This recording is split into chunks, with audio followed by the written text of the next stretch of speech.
हम अपना जो है वो टॉपिक स्टार्ट करने लगे हैं, जो कि आपके पास है गोल्जी बॉडीज, गोल्जी कॉम्प्लेक्स या फिर गोल्जी ऑपरेटर्स। एक ही चीज के तीन नाम होते हैं। समटाइम पेपर में वो गोल्जी बॉडीज के अबाउट नोट लिखते हैं, समटाइम वो गोल्जी कॉम्प्लेक्स का लिख देते हैं, या फिर आपके पास गोल्जी ऑपरेटर्स आता है। तो कंफ्यूज नहीं होना, ये एक ही चीज के तीन नाम है, जो ओरिजिनल गोल्जी ऑपरेटर्स है, गोल्जी कॉम्प्लेक्स है, गोल्जी बॉडीज है।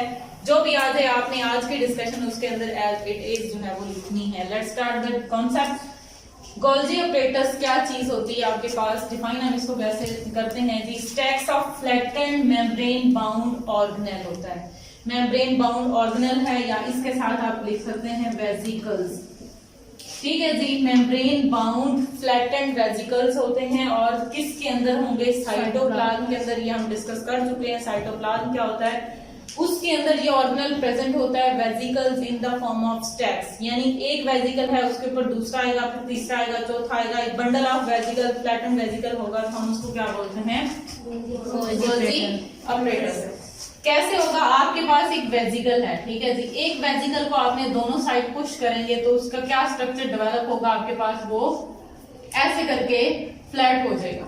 ऐसे ही होगा, जब दोनों साइड पे आप प्रेशर डालेंगे तो क्या हो जाएगा, फ्लैट हो जाएगा। इस फ्लैट वेसिकल के अंदर लिक्विड प्रेजेंट होता है, और इस फ्लैट वेसिकल को आप क्या नाम देते हैं, सिस्टर्नी। ठीक है जी, क्या नाम देंगे, सिस्टर्नी। और सिस्टर्नी आपने पहले भी कहीं पे ये वर्ड पढ़ा है। कहाँ पढ़ा है आपने, एंडोप्लाज्मिक रेटिकुलम के अंदर। जो उसके स्टैक्स बनते हैं, जो उसकी मेम्ब्रेन बनती है, उसको भी आप सिस्टर्नी कहते हैं। और जो आपके पास गोल्जी की मेम्ब्रेन बनेगी, गोल्जी का वेसिकल बनेगा, वो फ्लैट होगा। इस फ्लैटेंड वेसिकल को आप क्या नाम देते हैं, सिस्टर्नी। जब ढेर सारे वेसिकल फ्लैट हो जाएंगे तो आपके पास कुछ ऐसे करके स्ट्रक्चर जो है वो अपीयर होगा, और इस स्ट्रक्चर को आप क्या नाम देते हैं, गोल्जी ऑपरेटर्स। ठीक है जी, लाइक दिस। ठीक हो गया। अब ये स्टैक्स हैं, इस स्टैक को आप बोलते हैं गोल्जी बॉडीज। इस कॉन्सेप्ट की आपको समझ आई। गोल्जी बॉडीज के अंदर जो सैक होती है, वेसिकल है, जब उसको फ्लैट किया जाता है, उस फ्लैटेंड वेसिकल को एक दूसरे के ऊपर रखते हैं। जब वो एक दूसरे के ऊपर अरेंज हो जाते हैं in the form of stacks, ढेर की फॉर्म में, तो हम उसको नाम दे देते हैं बंडल को Golgi bodies. These are stacks, ठीक है, यानी बंडल है उसका। जो वेसिकल्स, फ्लैटेंड वेसिकल है, उनका बंडल है, और उस बंडल को हमने नाम क्या दिया, गोल्जी। इस वेसिकल को या इस ऑर्गेनेल को किसने डिस्कवर किया था, डिस्कवरी किसकी है जी आपके पास, वो है कैमिलो गोल्जी। कैमिलो गोल्जी ने इसको सबसे पहले देखा था, और कैमिलो गोल्जी ने जब इसको आइडेंटिफाई किया, देखा, तो उसके नाम की बिहाफ पे, उसको इज्जत देने के लिए, उसके ऑनर की बेस पे हमने इसका नाम क्या लिख दिया, गोल्जी। इस वजह से गोल्जी बॉडीज, गोल्जी कॉम्प्लेक्स या फिर गोल्जी ऑपरेटर्स बोला जाता है। इसके पीछे रीजन क्या है कि उसको डिस्कवरी किसने दी थी, कैमिलो। अब आपके पास ये जो स्टैक्स हैं, इसका क्या काम होता है, कैसे बनते हैं, इसका स्ट्रक्चर क्या है आपके पास गोल्जी का। तो जो इसके आपको कन्वेक्स और कनकेव का अगर आपको जो है वो थोड़ा बहुत आइडिया हो, कन्वेक्स होता है जो जिसकी जो है वो सेंटर बाहर को निकला होता है, और कनकेव होता है जो सेंटर से बारीक होता है, अंदर की तरफ होगा। तो जो रीजन इसका बाहर है उसको हम बोलते हैं कन्वेक्स साइड। ठीक है जी। और जो इसके साथ इंटरनल होता है उसको हम बोलते हैं कन्वेक्स साइड को हम दूसरा एक नाम भी देते हैं इन केस ऑफ गोल्जी, वो आपके पास क्या है, सिस। ठीक। और जो कनकेव है उसका दूसरा नाम हम दे देते हैं ट्रांस। ठीक हो गया। फिर इसके फंक्शन के बिहाफ पे भी हम इसके फेजेस को नाम देते हैं। यानी गोल्जी के दो फेस हैं, एक सिस फेस है, दूसरा ट्रांस फेस है। इसी तरह से हम जब इसके फंक्शन हो रहे होते हैं, जिस तरह का ये काम कर रहा है, वेसिकल जिसके साथ अटैच होंगे, जिस साइड से निकलेंगे, उसके बिहाफ पे भी हम वेसिकल के जो आपकी गोल्जी है उसको हम नेम आउट करते हैं। वो कैसे है, जिस साइड से वेसिकल ने अटैच होना है, फ्यूज होना है, उसको आप बोलते हैं फॉर्मिंग फेज। ठीक है। और जिस साइड से वेसिकल ने बन के निकलना है, दोबारा से वैक्यूल की फॉर्म में वो निकल जाएगा, उस साइड को आप बोलते हैं मैच्योरिंग फेज। ठीक है। स्ट्रक्चर की कुछ समझ आई कि वेसिकल्स होते हैं, स्टैक जो है वो आपके पास फ्लैटेंड वेसिकल है और फ्लैटेंड वेसिकल का स्टैक बना होता है। फिर उन वेसिकल के अंदर दो फेसेस बनती हैं, एक उसके साथ वो फेस है जो उसकी कन्वेक्स साइड है और दूसरी उसकी क्या है, कंकेव है। उसके बिहाफ पे हम उसकी अरेंजमेंट की बेस से जिस साइड पे वेसिकल्स ने फ्यूज होना है, लगना है इनके साथ, वो सिस है और जिससे निकलना है वो आपके पास ट्रांस है। इसी तरह हम फॉर्मिंग फेस भी बोलते हैं और मैच्योरिंग फेस भी बोलते हैं। इसके साथ है आपके पास कि हम ये जो आपको स्ट्रक्चर अगर आपको क्लियर हो गया तो हम इसके जो साइटोप्लाज्म के अंदर फंक्शन होता है वो उसको देख लेते हैं। वो कैसे होगा कि आपके पास एक सेल है और ये सेल का एक ऑर्गेनल है, ठीक है जी। सबसे पहले हमारे पास इन द सेंटर क्या होता है, आप जानते हैं न्यूक्लियस होता है। न्यूक्लियस के साथ एक्सटेंडेड पोर्शन क्या होता है आपके पास, एंडोप्लाज्मिक रेटिकुलम। और एंडोप्लाज्मिक रेटिकुलम के साथ उसके दो फेजेस होते हैं जिसको हम बोलते हैं, एक रफ एंडोप्लाज्मिक रेटिकुलम, दूसरा स्मूथ होता है। अब इसके साथ ये वाला एंडोप्लाज्मिक रेटिकुलम और उसके साथ प्रेजेंट होती है गोल्जी, ठीक है। और गोल्जी के साथ ही उसकी एक फेस होती है जिसको आप बोलते हैं ट्रांस और ये होगी सिस। अब आपके पास ये आपके पास क्या हो गया, सेंटर न्यूक्लियस और इसके साथ ये endoplasmic reticulum. This one Golgi. अब आपके पास ये जो है इसके साथ यहां से न्यूक्लियस के अंदर से मैसेंजर आरएनए आया मैसेज लेके आने के बाद यहाँ पे राइबोसोम्स होते हैं और राइबोसोम्स की वजह से क्या होगा आपके पास, यहाँ पे प्रोटीन्स की सिंथेसिस होगी, ऐसे ही होगा। जो प्रोटीन इसके अंदर बन गई है उस प्रोटीन का पॉलीपेप्टाइड है, आल्दो उसने सेकेंडरी स्ट्रक्चर भी ले लेना है, आल्दो उसने टर्शरी भी ले लेना है, लेकिन प्रोटीन का फंक्शनल मजीद इन्हांस करने के लिए जब यहाँ से बर्ड ऑफ होगा एक वेसिकल, उसके अंदर वो प्रोटीन जो आपने बना ली है इसके अंदर राइबोसोम्स के जरिए, अब वो चली गई थी एंडोप्लाज्मिक रेटिकुलम में, फाइनली वो क्या करेगी, बर्ड ऑफ होगा वेसिकल, वहां से वो बाहर निकलेगी। ये जो छोटी सी थैली निकली है, इस थैली के अंदर आपने क्या रखा है, वो प्रोटीन जो आपने मैन्युफैक्चर की है। आप उस चाहते हैं कि उसका फंक्शन जो है वो मजीद इनहांस हो जाए, मजीद बढ़ाया जाए। क्या किया जाएगा, उसका फंक्शन बढ़ाने के लिए आपने ये वेसिकल किसको दे देना है, समझ आई। ये वेसिकल, ये थैली इसके पास जाएगी। तो मैंने आपको पहले भी क्लियर किया कि जो वेसिकल्स हैं, फ्लैटेंड सैक्स हैं, उनको आपने नाम क्या दिया, इसकी सैक का नाम भी क्या है, दोनों की कंपोजिशन एक जैसी। तो ये वाला जो वेसिकल है ये इसके साथ फ्यूज होगा। जब ये इसके साथ फाइनली पहुंचेगा तो इसने इसके साथ फ्यूजन कर ली। ये जो ब्लैक कलर आपको एक्सप्रेस कर रहा है वो क्या है कि इसका जो वेसिकल है वो इसके साथ मिल चुका है। जैसे उसके साथ जाएगा उसने अपने अंदर जो भी प्रोटीन है, जो भी मटेरियल है, उसने उस लिक्विड के अंदर रिलीज कर देना है।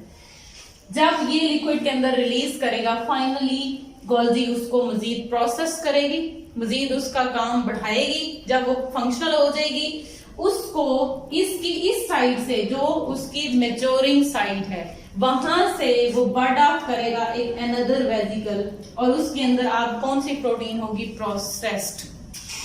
समझ आई। ये जो चीज है यहां से ये वेसिकल इसके अंदर एंटर हुआ और इस साइड को हमने क्या बोला, कन्वेक्स, सिस या फिर फॉर्मिंग फेज। फॉर्मिंग फेज का मतलब है ये जो आपके वेसिकल्स बन रहे हैं, स्टैक्स वेसिकल, वो किसकी वजह से बन रहे हैं, with the fusion of those vesicle which are coming from endoplasmic reticulum. Both have the same composition that they are called cisternae. और इसी वजह से ये इसके साथ फ्यूज हो गए। यानी गोल्जी के मैन्युफैक्चरेंस में, गोल्जी के बनाने में कौन इन्वॉल्व हो रहा है, असल में एंडोप्लाज्मिक रेटिकुलम। जो जो व्यक्ति वो भेजेगा उसके साथ फ्यूज होते जाएंगे और वो किस फॉर्म में अरेंज होता जाएगा, स्टेप्स की फॉर्म। ठीक हो गया।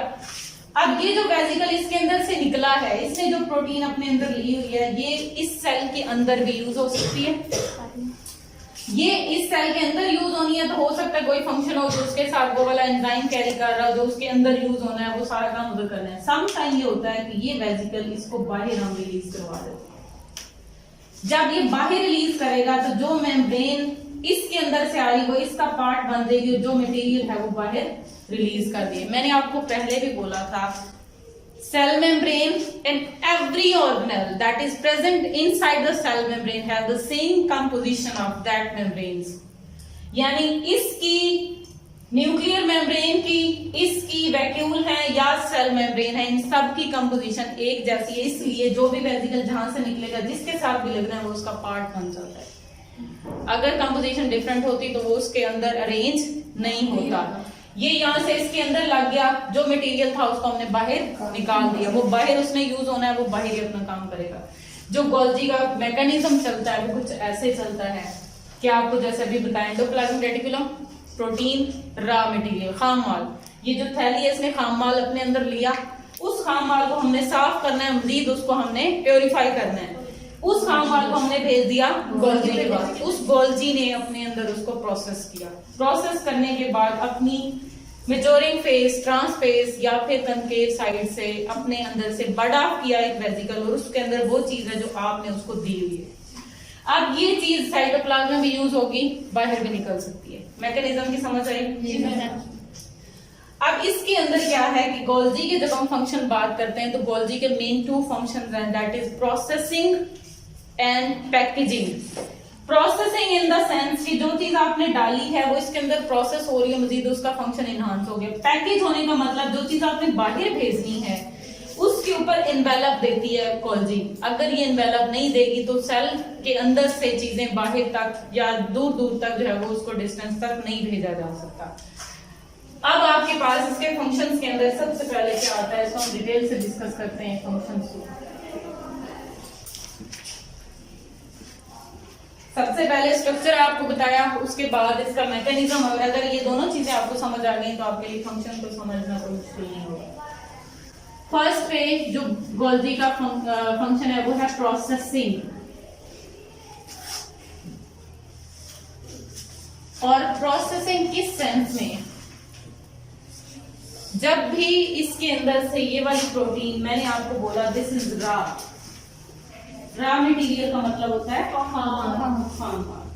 अब ये जो रॉ मटेरियल है, प्रोटीन है, हमें इसकी फॉर्म में, ये टर्शरी स्ट्रक्चर की फॉर्म में हमें मिल गई, ठीक, लेकिन हम चाहते हैं इसका फंक्शन टर्शरी स्ट्रक्चर में आ तो गया लेकिन उसका फंक्शन मजीद बढ़ जाए। हम क्या करते हैं, उसके साथ कोई ना कोई चीज ऐड कर देते हैं। वो जो एडिशन ऑफ समथिंग है, आइदर कार्बोहाइड्रेट्स भी हो सकते हैं, लिपिड्स भी हो सकते हैं, कुछ भी, वो इसके फंक्शन को मजीद बढ़ा देते हैं। फॉर एग्जाम्पल, प्रोसेसिंग आपने करनी है, यानी प्रोटीन है उसके साथ आप लगाना चाहते हैं कि कोई ना कोई कार्बोहाइड्रेट, ठीक है जी, और इस प्रोसेस को आप बोलते हैं glycosylation, addition of carbohydrate with protein. अब कार्बोहाइड्रेट अटैच होगा प्रोटीन के साथ तो रिजल्ट क्या बनेगा आपके पास, ग्लाइको प्रोटीन बन जाएंगी। तो ये जो ग्लाइको प्रोटीन बनाने का अमल है वो कौन करवाएगा, गोल्जी बॉडी। प्रोटीन के साथ प्रोटीन बना के दी आपने राइबोसोम्स के जरिए एंडोप्लाज्मिक रेटिकुलम ने, लेकिन वो जो प्रोटीन बनी उसके साथ आपने कार्बोहाइड्रेट लगाना है, तो वो कहाँ लेके जाओगे, गोल्जी के पास। गोल्जी के पास जाएगी तो वो प्रोटीन प्रोसेस होगी, यानी एडिशन ऑफ समथिंग होगी। यहाँ पे आप ग्लाइकोप्रोटीन के साथ, यानी प्रोटीन के साथ आप लिपिड्स भी अटैच करवाते हैं, जिसकी वजह से हम क्या बोलते हैं, लाइपोलिपिड प्रोटीन। अगर आपने इसके साथ, इस प्रोटीन के साथ कोई फंक्शनल ग्रुप अटैच करना है, फास्फेट अटैच कर सकते हैं, सल्फर अटैच कर सकते हैं, जो भी चीज एक्स्ट्रा प्रोटीन के साथ लगेगी वो कहाँ पे लगेगी, गोल्जी के पास, ठीक है। इसको हम बोलते हैं प्रोसेसिंग ऑफ प्रोटीन्स, और ये मेन फंक्शन होता है गोल्जी का, ठीक है जी। दूसरे नंबर पे आपके पास इसका फंक्शन आ जाता है ग्रेन्यूल फॉर्मेशन इन प्लांट्स, ठीक है जी। आपने अपनी डाइजेस्टिव सिस्टम के बारे में पढ़ा होगा, तो डाइजेस्टिव सिस्टम के अंदर आप क्या देखते हैं, हमारे अंदर कहां से कहां तक चलता है। सबसे पहले इसोफेगस आता है, ठीक है, ओरल कैविटी है, इसोफेगस एक नाली है जिसके जरिए खुराक डिलीवर होती है। फिर स्टमक आता है, खाली सैक है, उसके अंदर आपके प्रोटीन की digestion, then intestine, small intestine, large intestine, और फाइनली इन द रेक्टम, ठीक है। वो कैसे है कि यहाँ से आपके पास ये स्ट्रक्चर जो है वो कुछ ऐसे बनता है कि आपका स्टमक बना, इस स्टमक के साथ यहाँ से स्मॉल इंटेस्टाइन, और स्मॉल इंटेस्टाइन ने अपने आप को अरेंज किया हुआ है, अपने आप को बल दिया है, और इसकी वजह से क्या है आपके पास कि इसकी लेंथ जो है वो ज्यादा होती है, और लेंथ ज्यादा होने की वजह से जगह कम होती है, इसलिए उसको हम लपेट देते हैं। ये अल्लाह ताला ने आपके अंदर इस तरह किया। फिर आपके पास आती है लार्ज इंटेस्टाइन, ठीक है जी, और लार्ज इंटेस्टाइन फाइनली रेक्टम के अंदर, यानी उसके एक सैक होती है, उसके अंदर ये आउट होती है या एंड होती है। कहने का मकसद है, आपने बोला ग्रेन्यूल फॉर्मेशन में ये इन्वॉल्व होता है इन केस ऑफ एनिमल्स, क्योंकि एनिमल्स ने खुराक खानी है, डाइजेशन उन्हीं के अंदर होती है, सिस्टम भी उधर ही होता है। पौधों के अंदर तो डाइजेस्टिव सिस्टम नहीं होगा ना, तो हम इसलिए बोलते हैं इन केस ऑफ एनिमल। स्टमक के बिहाइंड यहाँ पे एक येलो कलर का पोर्शन होता है जिसको आप बोलते हैं पैंक्रियाज, पढ़ा हुआ है इसके बारे में। जो पैंक्रियाज है ये क्या करता है, असल में आपके पास जो चीज स्टमक के अंदर डाइजेस्ट नहीं हुई है वो इंटेस्टाइन में आएगी, तो उसको डाइजेस्ट करने के लिए जो केमिकल है, जो एंजाइम है, वो कौन देगा, पैंक्रियाज। अब दोनों का जो लोकेशन है वो एक दूसरे से बहुत दूर है। आपने वो सेल बनाया, सेल बनाने के बाद आपने उसको डिलीवर किधर करना है, इंटेस्टाइन के अंदर। इसके जरिए क्या होता है, यहाँ पे एक डक्ट लगी होती है, एक ट्यूब होती है, जो इसका सारा जो मैकेनिज्म है, जो भी चीज इसके अंदर बनेगी वो इसको किधर लेके जाएगी, इंटेस्टाइन के अंदर। बट पैंक्रियाज के जो सेल्स हैं, जैसा काम यहाँ पे हो रहा है, फॉर एग्जाम्पल इसी को सपोज कर लें पैंक्रियाज का सेल है, इसने एंजाइम बनाया, वो एंजाइम उसके सेल के अंदर यूज नहीं होगा, वो enzyme in the form of vacuole target तक पहुंचेगा, और टारगेट उसका क्या है, स्मॉल इंटेस्टाइन में वो फूड जो आप डाइजेस्ट करवाएंगे। समझ आई बात जी? और उसको हम क्या बोलते हैं, in the form of granules होती है। एंजाइम होते हैं ग्रेन्यूल वैक्यूल के अंदर, और वो एंजाइम एड करते हैं, मदद देते हैं in the digestion of food material that is present in the small intestine. Clear? समझ आ गई आपको? तीसरा आपके पास आ जाता है cell wall formation in plants. ये जो है वो आपने लिखना होता है, क्योंकि हमारे अंदर सेल वॉल नहीं होती। ठीक है जी।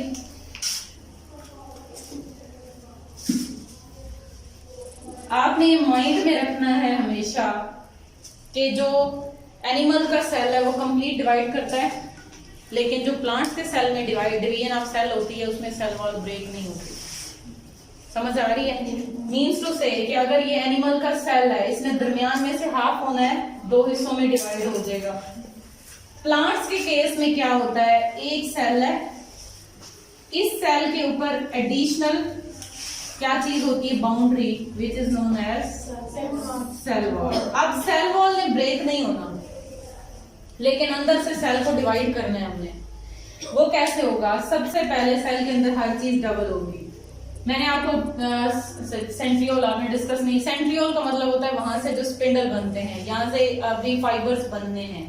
क्या होगा, ये फाइबर्स भी बनेंगे, यहाँ से क्रोमोसोम भी दरमियान में अरेंज होगा। क्रोमोसोम जब दरमियान में अरेंज हो जाएंगे तो इनको अटैच करवा के हमने सेल को दो हिस्सों में डिवाइड करवा लेना है। ठीक है, बट सेल वॉल यहाँ पे हमने डिवाइड नहीं करना। उसके लिए क्या होगा, जो सेल के अंदर गोल्जी प्रेजेंट है, किसके अंदर, प्लांट सेल के अंदर जो गोल्जी है, उसको हम नाम देते हैं डिक्टियोसोम का। In case animal cell it is known as Golgi bodies, but in case of plant it is called dictyosome. ठीक है, इसके अंदर से जो वेजिकल्स निकलने हैं, वो वेजिकल जब क्रोमोसोम जैसे अरेंज हो रहे हैं वैसे ही इन द सेंटर एक प्लेट सी बनाते हैं, ऐसे। समझ आ रही है? गोल्जी से निकले, कहाँ अरेंज हो गए, प्लांट सेल के सेंटर के अंदर। जब ये सेंटर में अरेंज होते हैं तो इसके अंदर, इन वेजिकल के अंदर प्रोडक्ट क्या होता है, इसके अंदर होता है सेलुलोज। ठीक, अब ये वेजिकल एक दूसरे से फ्यूज होंगे, जब फाइनली डीएनए भी डिवाइड हो गया, गोल्जी भी आधा आधा हो गया, उधर भी बन गया, इधर भी, तो फाइनली क्या होगा, दरमियान में एक मेम्ब्रेन के साथ एक वॉल अरेंज होगी जिसको आप बोलते हैं सेल वॉल। क्या चीज इसके अंदर थी, सेलुलोज। और प्लांट की जो प्लाज्मा मेम्ब्रेन होती है उसके अंदर बेसिक कंपोजिशन क्या होती है, सेलुलोज। क्लियर? तो आप कह सकते हैं सेल वॉल फॉर्मेशन के अंदर होता है, सेल वॉल फॉर्मेशन में क्या चीज बनाता है, ये फ्रैग्मो लास्ट। ठीक है जी।